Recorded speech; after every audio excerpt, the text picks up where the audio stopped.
Yes. Now, I mentioned earlier about a character named Tiki, who was a Maneki girl like Noe who appeared in the very first Fire Emblem. What I failed to mention is, however, Tiki actually does reappear in this game as an optional playable character. Hmm. Yes. Yeah, like I mean, she does play a role in the story, but yeah, if you want to actually recruit her, you have to do a separate mission in order to do it. Yes, like we mentioned before, she's Manekete, and so unlike Noe, who was only 1,000 years old, Tiki is actually many, many millennia old. She's actually it's gotten to the point where like something I think we also failed to mention. Well, actually, we might have mentioned it with Libra. I forget. But the goddess, one of the goddesses that this world worships is a goddess named Naga, who was actually a Maneki in and of herself, who was left in nothing but a spirit. This Naga is actually Tiki's mother, and because of this, as well as due to Tiki's age, Tiki has taken a role of something called the Voice. Essentially, she is the person who the only person in the world that can communicate with Naga and relay her messages to the people. Yeah, so basically imagine like when Tiki was first in the Fire Emblem series, she was very much like Nawi, like in age, personality, cutesy character. And now here she is. She's older, she's much wiser, she's a lot more, calm. So, complete personality shift, but that's just because she's been around for so long. That And she does mention Marth. Yeah, like in fact, when the first time we see Tiki, Lucina approaches her, and Tiki does mistake her for Marth. So she's Yeah. just like Marmar, which is Yeah. the Yeah, so nickname. she's still bring yeah, so there are, a fair amount of like I guess the direct references from the first Fire Emblem game, they come from Tiki. Yes. Though I will mention, if you actually support Tiki with Sayri, there is a complete mood whiplash. A Really? what? Because for whatever reason, because like this is the first something else. For whatever reason, Tiki became very drowsy, and she sleeps a lot now. Like, and I'm not just saying like sleeps throughout the days. She's been sleeping for like what, thousands of years, something like that. I think the game said maybe 2,000 years minimum. Yeah. Well, essentially, she's now wide awake, and she's having human contact again for the first time. Well, if you support Tiki with Sayri, which is like one of the few supports that Sayri can have, as well as Tiki actually, um, Tiki encounters a group of children, and in herself actually starts going on a childish streak. When Sayri tries to get her in order, saying, "Tiki, you're the voice. You need to act more responsible." Tiki just starts like doing raspberries at her and getting really immature. I'm just sitting here going, "What?" Tiki, what? There's another really funny I guess you could say a support. It's in that the summer festival thing. Cuz in my game, well in one of my games anyway, on the battlefield I would often pair up Lucina with Tiki as her support. Yeah. And specifically in that DLC from like walking around and you can have like conversations where you normally wouldn't have support conversations. And with that one specifically, it was kind of funny because Lucina was talking about how, because now you got Tiki again, she's like, I think it'd be great if you could, dress up and act the way that you did in the time of Marth. Then, it'll bring, then you'll like raise people's morale. They'll really look up to you and they'll really love you. And Tiki is just like, you are out of your mind. All right. So yeah, unfortunately, like Sayri, Tiki shows up so late in the game that there just isn't a lot to her at the moment. So. Mm-hmm. But yeah, basically I think it's like, if you're a fan of the original Fire Emblem games, I think it would be safe to say Tiki here, they definitely did justice. Yes, and a nice callback. Okay, so I think that's a safe bet that we can move on to another one of my favorite characters. The big guy and his big brown arse. I know that to love another, I must watch the world move past him. But such short years make an eternity worth living. And not just the big guy with the big brown arse, his better half as well, the blondie. Basilio and Flavia. We're actually going to talk about these two at the same time, and with good reason. Well, it's kind of hard to talk about one without bringing up the other. Yeah. Right. Essentially, Basilio and Flavia, you actually meet very early in the game, but you don't get to recruit them until very late in the game. There's a good reason why, but the other reason being is Basilio and Flavia are actually cons to the arena, cons to the Ferox. Yeah, the Ferox. I forget what is it, a town or a village? I forget. No, it's basically an entire country. Yeah, it's just you go to the arena. That's true. All right. So yeah, they're the cons of the country. They're the cons of the country.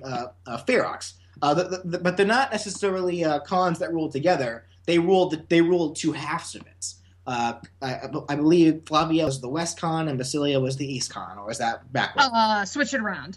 Yeah, Flavia was East and Basilio was West. And at the time when you first meet them, Basilio, even though they own two halves of the town, basically every year they have a tournament to basically determine, all right, for the year, who's going to rule everything? And Basilio pretty much held that title until Flavia recruited Crom. Yes.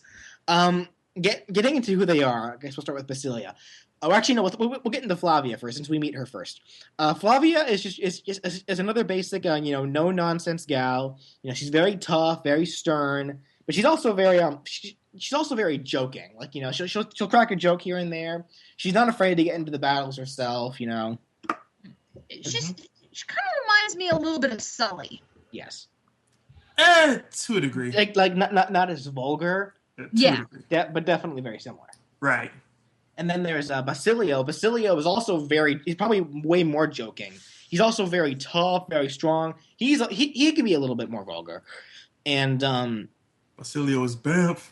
Yeah, and it's like I remember like Basilio going on, like, he's also very rebellious. Like, there'll be times where it's like where he talks about, I'm here and there I'll leave and just go on an adventure without anyone knowing because I feel like it. And then another interesting thing to actually bring up about them is that despite the fact that they're pretty much together the entire time, and that they've shown, signs of real friendship, you can't actually marry the two, which I find odd. So, I don't know. Seriously. It's like, you would think that would be the most obvious. Right. especially considering what happens to Basilio in the game. Yes, there's a point where, while in the meal, Valdez, whatever, Vals? Fuck. I'm terrible with country names. Just Vaughn. Yeah. That's it. There's a point where the conqueror of that country almost kills Basilio, and Flavia tries to defend him the best she can, but ultimately Basilio is presumed dead. He comes back later because he's cool like that. But, well, there is a reason, but we'll get more into that later. Yeah, but but effectively, when Basilio was presumed dead, Flavia did show some real signs of hurt by it, because they are really close friends, obviously, but clearly I guess that's what they were just going for. It's just close friends. Mm-hmm. Which sucks, but yeah. But it's also, but they're also, I guess you could say they're also just great rivals as well, because Flavia will prefer to Basilio as the incompetent half, the big bald oaf. Yeah, I figured that because you couldn't. Well, I didn't necessarily know that they could have a pair off at any point in time in the beginning, anyway. But I thought that was only because when you first see those two together and you meet them and they talk with each other, they already act as if they're a married couple. So it's like it'd be like, okay, what would be the point in pairing off two people that already act as though they're married anyway? So I thought that's not the case because Robin can marry either of them. So yeah, I know, which I just actually discovered a few seconds ago, which kind of bugs. Well, it just confused me. I guess I'll just go ahead and say that. Yeah. That being said, I do like the support between, despite the fact that they can't be wed. I do like the support between them. It's just about them arguing their usual feuds. And then there's a point where Basilio just pulls out a bottle of wine, decides to have a toast with Flavia, but then he says something. Then he says something that offends her, and then Flavia just takes the wine for herself. That would sound like the best married couple ever. God damn it! But like, despite that, they are both like, despite the fact that how they behave, they are both very honorable characters. Like we hear from Olivia. Like apparently Olivia was actually she was actually a part of a traveling performance group, and a noble that they were performing for wanted to kidnap her and marry her, but Basilio saved her. And okay, I forget who it was exactly that she talks to for you to figure that out. But they responded to her saying, you know, I would have. Oh no, it's Kron. I believe if she's talking with Kron. But like Kron responds, you know, wow, I would have sooner thought that Basilio would have tried to take you for himself. And Olivia's like, oh no, not at all. Basilio is actually really kind. He really is. Mm-hmm. So yeah, and it's again kind of harking back to the relationship that I talked about before with Long Q and Olivia. Basically, Long Q, when you recruit him, he directly served under Basilio. Right. So that's like, you know, so Basilio is the man that Long Q respects the most. And so, Basilio does actually respect Long Q a lot as well, because like Olivia also does say, whenever you're not around, Basilio always talks about you, Long Q. He's so proud of you. Yeah, I mean, even when the way you even recruit him, like you go do the you do the tournament on Flavia's behalf, and obviously you win. So you know, okay, story can progress now. But Basilio, before you leave, he's like, you know, okay, I recognize your strength because you know in Ferox that's what they prize. They prize strength and respect. So when Basilio formally recognized how strong Crom is, he pretty much said, okay, here is Long Q. He is my right-hand man. I am offering him to your cause. So, I mean, that just kind of shows, like, yeah, like, just, like, how much, yeah, how proud he is of Long Q to the point where he's like, yeah, this is what I can offer. I can offer my best man. And not even just that, just how understanding both Flavia and Basilio are in general. They're, like, the entire time, they, like, you know, when they recognize that what Crom and his shepherds are fighting for and how strong they are, pretty much throughout the rest of the game, they recognize, you know, you are good people. We will help you however we can, without even hesitating. We'll offer you all our best troops. We'll even fight alongside you, just overall. Yeah, it's just because you help Flavia win the title for that year. You know, she does act more as the leader because you know that's now her position. Yeah, and I do like the little jip earlier because like after a tragic part in the game, Flavia is like. Flavia is to Basilio, so what do we do now, Oaf? And Basilio's just like, oh, I don't know, what do we do now, leading con? And Flavia was like, damn, I picked a good time to take full charge again. It's like, God damn it, I love those two. How the hell could you not marry them? Oh, wow. Damn it, Nintendo. It's like, damn it. Yeah, I'm sure there's probably like God knows how many fanfics of those two. Yeah, you know what? I wouldn't be surprised if I went on DA right now and saw something like that. Well, Yeah. you can go on DA and find pairings of anything. Doesn't really matter what it is. Oh, obviously. Yeah. Okay, sure. so Yeah. with that being said, anything more about Basilio and Flavia? I think we pretty much touched base on what we needed to. All right, so now here's the thing. All we have left are the several children that we've had to touch upon, and then there's also 6 characters who you can unlock, but only at the very end of the game. Should we go ahead and touch on the kids first? Doesn't really matter to me. I say we touch on the kids first. Yeah, we might as well. Okay. Okay. So with that being said, we'll go ahead and get right into the very first kid you recruit, the only mandatory one that you have to recruit, the one that we've pretty much been bringing up this entire time. Pretty much the one kid character that actually matters in this story. Just think of all the fun times we're gonna have. All the battles. I'm gonna make you proud.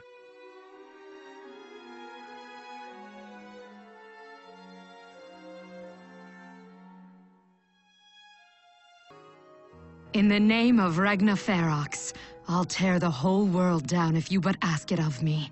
That's a Khan's promise. Marth! Marth is a kid Oh. in this game? I see what he did there. Yeah. Viva Rule 63! Or what, really? Okay. Or is that a joke? Let's go ahead and get into the context, since we've already pretty much spoiled the hell out of everything else. When you first run into quote-unquote Marth, he's a character that appears out of nowhere, apparently, essentially coming from a warp panel in the sky, which is your first telling that he's not even over the world. He shows up here and there. He's actually the person who beats Long Q and becomes Basilio's representative to fight against Crom. And then later on, he ends up saving Crom's life from an assassin, only to be revealed to be not a he, but a she, that she being Lucina, Crom's future daughter. Mm-hmm. I actually got to admit, I really like how they didn't just throw that all at you right away. I mean, they make it pretty clear early on that, okay, this is definitely probably like a time travel story.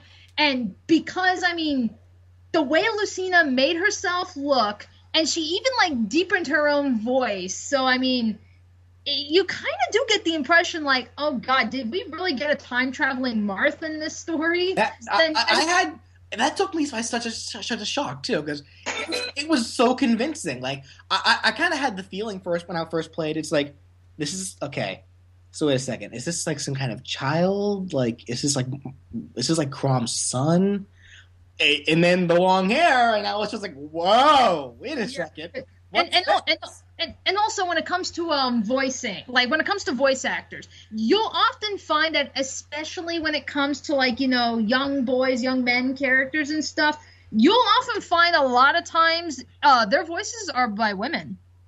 So right. even if you were saying, oh, he sounded like a chick, it's I don't know, because from listening to a lot of anime and playing a lot of games, women tend to play young men, young boy voices a little bit better than men do, but that's just because they can naturally hit that pitch with their voice. Yes, so that's right, where, right. But even with that, I think Laura Bailey is her English voice actor. Is she? Even then, she still made her voice sound boyish when she was masquerading as Marth. So that when she actually reveals herself as Lucina and is talking normally, it's okay, that's a girl voice. Yeah. So I mean, they did good in trying to mask all of that, at least in the beginning. Yeah, but that being said, essentially, Lucina disguised herself as Marth. For one thing, we've already established she looks a lot like Marth to begin with. All she had to do was just pull up her hair. Yeah. But that being said, her reason for doing this was, just to come back in time, try to fix some things to help alter the destroyed future without altering too much. Mm-hmm. But Lucina as a character, how to describe Lucina? She, just like Marth, she's very headstrong, very noble, very very graceful. At the same time, she's very naive. Right. But it's at the same time, you got to think she's pretty much her main motivation, well, at least one of the biggest motivations for her doing what she's doing, she's trying to save Crom. Because remember, in her future timeline where she comes from, Crom is dead. And she's trying to save her father. So it's to that point where it's she truly does value family, and oh my God, is she a big daddy's girl. But, but she's so hyper focused on trying to save Crom that, at some points this actually kind of serves to be a little bit of downfall. Because now it's she'll do something and think she's fixed it, but something else ends up happening, and it's oh crap. Really? One of the things with Lucina, you're basically trying to when it's revealed that Lucina is really a chick. Lucina is she's basically trying to save Crom's older sister. And she said, well, in my timeline, this night pretty much determined the fate of the future. So if I'm able to change it, everything will be right. She's able to avert the crisis, but the end result still happens, but it only happens at a later date. And she was not aware of that. So she was like, oh, crap, pretty much. God. But yes, so that being said, Lucina, she tries her best to try to fix everything. She doesn't necessarily make the best choices here and there. Mm-hmm. But even then, she's very dedicated to those she loves, especially her father. So, yeah, and it's like, I know this is probably like a weird thing to say, but I might as well, just because again, if you follow like gaming news and stuff, you'll no doubt have heard that so many people are talking about female characters, the roles of women in video games and stuff, and you often hear about how people all the time are bitching and complaining about how there are no good female characters out there, no good female heroes that are like well developed and well loved and rounded, and they're just there for spank material and stuff. And it's like, if there is one character that can pretty much trounce all that and say, we have a character that's exactly what you're looking for, and yet I don't hear anybody giving her the recognition, it's fucking Lucina. Yeah. Mm-hmm. Yeah, because I mean, she's definitely a hero. I mean, she's one of the 3 main characters. So yeah, she's pretty much in she's got the hero status. She is a leader. She's very brave. She's very loyal. She does have her flaws, but it's not so much that it completely ruins her character.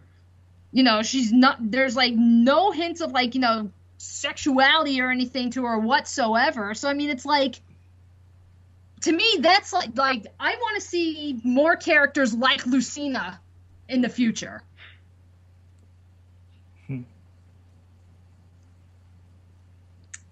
Fire Emblem discussions. Sorry. Feminism. Good to know. In which case, a big part of Lucina that I do like, besides the fact that she's just such a kind character overall, I do like her naivety. I know that must be weird to say, but that does add to a more, just like how with Crom's awkwardness, that'll add to his humanistic features. I think Lucina's naivety will add to her, will add to her, to how human and relatable she can be. Like, one of her key traits is she's the last to catch a joke. There's a lot of occasions where she's trying to fit in, but she's having kind of a hard time doing so, mostly because she's dedicated. She's the oldest of all the children. She was born first, technically. Right. But it's like, hell, she's a fucking baby in the game. Before it's revealed that, oh, this Lucina that you recruit is actually from the future. You actually see baby Lucina in the game. Yes, but she's dedicated her whole life to this one cause. She pretty much is kind of oblivious to a lot of other things. It doesn't matter who the mother is. She'll try to buy dresses for her mother in an attempt to get to know her mother, but she keeps buying these really tacky dresses that the mother just thanks, no thanks, I can't wear this. Trying to buy dresses for her that are with really. It's essentially it's just Lucina trying to connect a good mother-daughter relationship for herself, but she kind of sucks at it. Mm-hmm. So. It's things like that I like. Yeah. Are there any, since we're still talking about Lucina, are there any huge benefits if you were to say marry Lucina? There is a scene at some point in the game where when Robin's role in this whole thing is finally fucking explained, Lucina actually takes it upon herself to try and kill Robin, because she's, if I kill Robin in this timeline, then Grima is guaranteed not to come back. Well, it wasn't so much. It wasn't really so much that. It was more so like we mentioned, in the very beginning of this commentary. Yeah. That Robin is the one that kills Crom. It's not necessarily revealed just yet that Robin is Grima. It's more so just the fact that Lucina realizes by putting the pieces together, because she comes to the past with the knowledge that the person who kills her that kills her father, it was like really close to him. Like he was like, this person was like Crom's best friend. She was hesitant about it being Robin, but after some events in the game, she realizes that it is him. Now, I mean this scene happens regardless. However, if Robin is married to Crom, making her Lucina's mother, or if Robin is married to Lucina, you actually do get some extra dialogue. Like, pretty much, they run along the lines of, okay, if Robin is her mother, then she's like, this is hard for me because here I am valuing family, trying to save my family, and yet here I am forced to kill my own mother. But if you marry her, then she's like blaming herself. She's like, why did I have to fall in love with you? And that's what tears her apart. So you actually do get a little bit more development depending on, Robin's relationship. If Robin is not related to Lucina in any way, then she's just like, I'm going to have to kill you now. And, you can be like, yay or nay. And either way, Crom's going to be like, Lucina, what are you doing? Bitch, please. So, I mean, Lucina, what are you doing? Lucina, stop. Yeah, those are the least interesting. But, if you do want to get, some more, some more detail or more background or interesting dialogue with Lucina, then, have Robin either marry Crom or have Robin marry Lucina.